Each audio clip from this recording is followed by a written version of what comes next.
Hey guys, welcome to the Shaadi Podcast. My name is Sahaj from the Wedding Project. We do wedding planning and wedding designing. Hey guys, welcome back. My name is Mo from SnKWorks Photography. We're here today to talk a little bit about giving a wedding speech and what to say and what not to say in that wedding speech. Yeah, if you're watching us on YouTube, just know you can listen to us on Apple Podcasts, Spotify, or any other podcast platforms.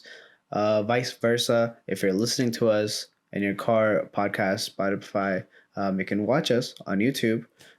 Today, as Mo said, we're going to give you little tips and advice on if you're writing a speech at a wedding, this one's for you. Let's just get started right away.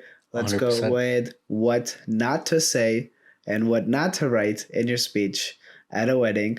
If you know, I think this is very important because I've seen some very embarrassing. I've heard some very embarrassing Yeah. stuff, and I'm like, why did he just say that? Oh, 100%. Especially in MCs too.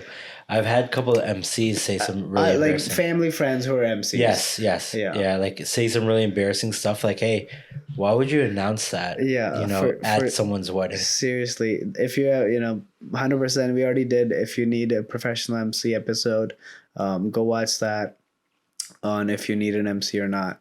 But if you're giving a speech, get personal, but don't get so personal that you're sharing such an embarrassing story. This is not a roast session for the couple. I know that I've seen those. You can be funny, you can make some jokes, but don't roast them. That the couple feels embarrassed and they're like, "Why did Awkward. he?" Yeah, awkward, Yeah. and you can see it on their face. Yeah, absolutely. And to kind of piggyback off of that, right? Also, don't bring up exes. Yeah, I've seen speeches where they start talking about their exes and all but that those stuff. mostly Like, go to people. I don't think are Desi people are not in gonna the talk about South that. Asian, but I'm just talking about in general and all that Yeah, stuff, right? So, not mentioning exes and, past relationships and all that stuff, right? yeah, So I think that's a really big yeah. thing not to do. Exes don't kind of exist in the South Asian Yeah. market.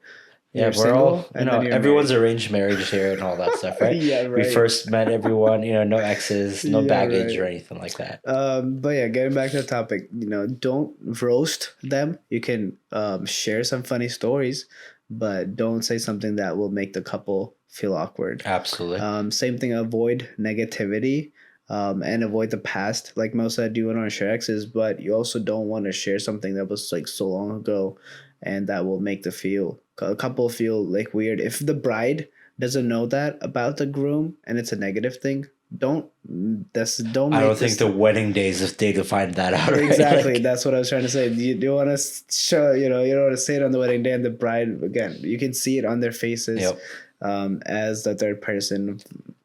Me standing behind the camera right next to Mo, I'm like, yeah, you can definitely see it in her yep. face that she's weirded Really out. feel uncomfortable about it. Next thing is also don't talk about like adult humor. I think this is more South Asian related. Yeah, I think we as a I think us as a community, right, we're a lot more reserved. We don't, we're not as open to like sexual jokes, adult humor, and all that stuff, right? So, if your family's comfortable with it, awesome. But I probably wouldn't recommend giving a speech about some adult humor and all that. yeah. Think about the moms, the aunties, the nannies, daddies, the grandmas, the ladies that are there. Keep adult humor to a very minimal. Honestly, just don't even do it at all. 100%. So, what are some things that we can talk about and what we should say in a Yeah, wedding for speech? sure. The amount of times I've heard the speeches and the person that's giving the speech does not say congratulations to the couple. Mm-hmm.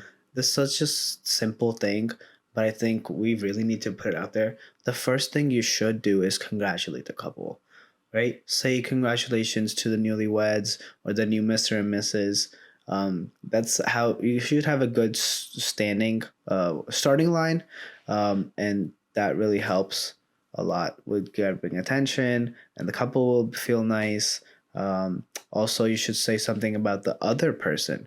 Like if you are best friends with the groom, don't forget to say something about the bride. If you're Tell best her she friends, looks beautiful, something, right? So, no, yeah, absolutely. if you're friends with the bride, don't. If you only know the bride well, say something about the groom. You're not up there just talking about one person. You're talking about the couple in Couple, yeah. general.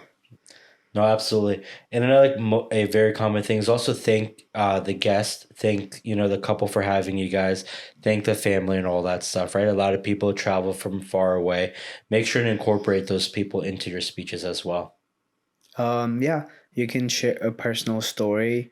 If your childhood best friends share a personal story about something that everybody might not know about, like nothing crazy. I know we said don't share something of that the couple nobody knows about, but something funny, Humorous, childish, right? Like, yeah. humorous, something that will make the people go like, oh, that's the best. No, absolutely. And I'm trying to think of what speech I would give at your wedding now. My So, wedding, you're not yeah. giving a Oh, I'm speech. gonna make sure I give a No, speech. you're not giving a speech.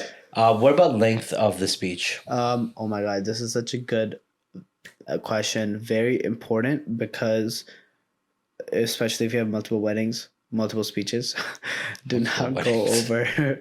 Don't go over 2.5 minutes. That's like the sweet spot. 2 minutes to 3 minutes. I would say 2.5 minutes. Sometimes I've had to put a timer and pull up a timer in my phone and go like that in front of the, because sometimes I've seen moms or dads rambling going on for 10 minutes and the whole um crowd there is like absolutely paying zero attention to it, and I have to be the one going up there and be like, we need to stop. Yeah. Especially when they've had a good bit to drink and all that. Yeah, No, yeah, I had a wedding where it was a rambling session from the dad. It was literally a 15 to 20-minute speech, yeah. Oh my right? He god. actually went to every table, thanked everyone and all that stuff. It was really sweet and all Mm-hmm.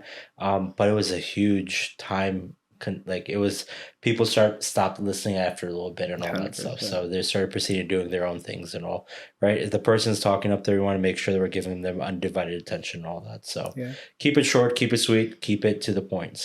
I keep it short, keep it sweet, keep it to the point. I love that. So, Saj, we got some mics in front of our faces today, right? Is it important to know where to hold the mic and all? 100%. Trust me, I've had to learn how to direct this mic properly. Me too. A lot of people have not given speeches, especially at weddings and especially in front of a big crowd. Most DJs have a directional mic, like where you point it is where it'll hear from. So Correct. you need to point it directly at your mouth. If Mm-hmm. you're pointing it up, down, left, right, it's not gonna pick up your what you're saying. So hold it directly next to your mouth, hold it close to your mouth, and speak loud into it. And honestly, those are the very key core things of giving a speech. Yeah, absolutely. And a good tip, right? If you're not sure how close to hold it or anything like that, should be about a fist length away from your mouth and all that, right? So for like to make sure it's able to hear you properly and all that. So make a fist, put your mic in between, and then that's usually the right amount of distance. So Yeah, that's good. Again, whatever you're putting into the mic is where you're gonna get out. So speak loud, speak firmly, speak slowly, and enunciate your words. Nobody's gonna, if you're mumbling and it's a great speech, nobody heard it. I'm mhm, sorry. A lot of times, videographers record the audio that's going into the mic and put it into the final video product. correct. So if there's mumbling and it's a great speech, the videographer can't use that audio. Yep. No, absolutely. Make sure you're talking as the previous point, right? Make sure you talk loud, talk the way you would normally talk if that person was standing in front of you. And another tip, don't remember that this is being recorded, right? So it's not just in that moment. It is being recorded. So the couple is not only going to hear it, on the day of, but whenever they watch their full videos or anything like that, it's also recorded for them at a later point as well. So make sure it's meaningful, impactful for the future standpoints as well. Yeah, that was very good. Anything else you would like to add? No, I think that was a pretty solid list. Let us know if we missed anything. But this was our tips on how to give a impactful speech. Yeah, you were at the Shaadi podcast with Sahaj and Mo. Mo. I hope you guys had a great time listening to us. We'll see you next time. Peace out. All right, guys. Thanks for joining and keep chasing your dreams.